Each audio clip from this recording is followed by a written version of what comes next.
Dito sa pagpupulong namin ngayon, meron ng agreement na magre-resume na yung formal talks at ito po'y gagawin sa July, third week of July, back here in Oslo, Norway. At dito po, pinag-usapan din namin ano yung pag-usapan sa darating na resumption. At ito yung mga agenda items.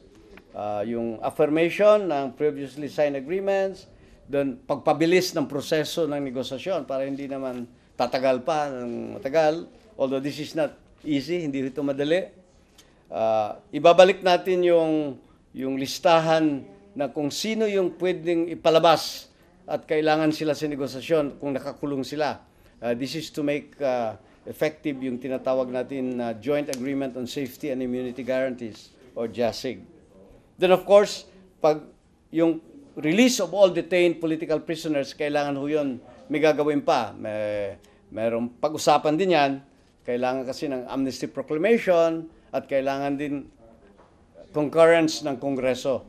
Ayun po sa batas natin. At napakahalaga yung pag-usapan natin na tinatawag nating ceasefire. Tigil putukan dahil hindi ho maganda tingnan na nag-uusap tayo pang kapayapaan pagkatapos yung mga puwersa natin nagbabarilan doon sa labas. So meron tayong pag-usapan na interim ceasefire.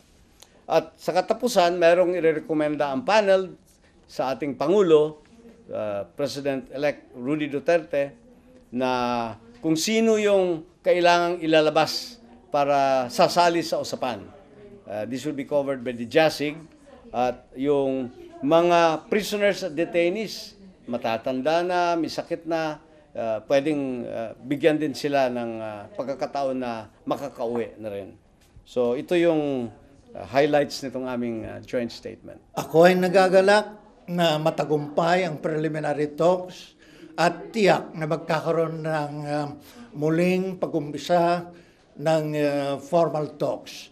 Ito ang naglalahad ng daan para umabante sa peace negotiations at ang dalawang panig determinado na magkaroon ng makatarungan at matagalang kapayapaan sa Pilipinas.